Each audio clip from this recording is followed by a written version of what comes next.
بسم اللہ الرحمن الرحیم۔ محترم ناظرین السلام علیکم۔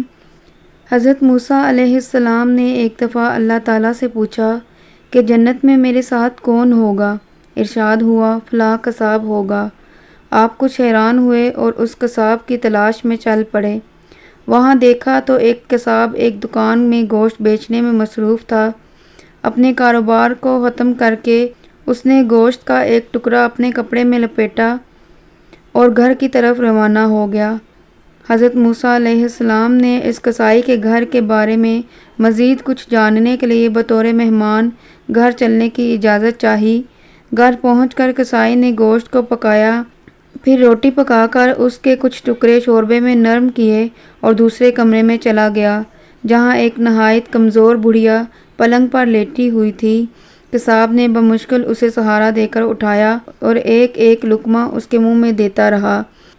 جب اس نے کھانا تمام کیا تو بڑھیا کا منہ صاف کیا۔ بڑھیا نے قصاب کے کان میں کچھ کہا، جسے سن کر قصائی مسکرایا اور بڑھیا کو واپس لٹا کر باہر آ گیا۔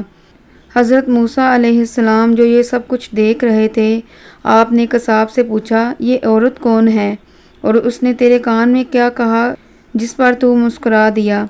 قصاب بولا اے اجنبی، یہ عورت میری ماں ہے۔ گھر آنے پر سب سے پہلے میں اس کے کام کرتا ہوں۔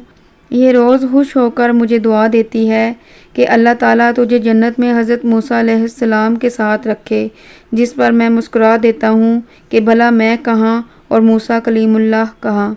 سبحان اللہ۔ ماں کی دعا۔ اگر میری آج کی ویڈیو پسند آئی ہو تو میرا چینل اسلامک پیس 528 کو سبسکرائب کریں، لائک کریں اور بیل کے بٹن کو دبانا مت بھولیے گا تاکہ میری ہر آنے والی نئی ویڈیو کا نوٹیفیکیشن آپ تک پہنچ سکے۔ جزاک اللہ خیرا۔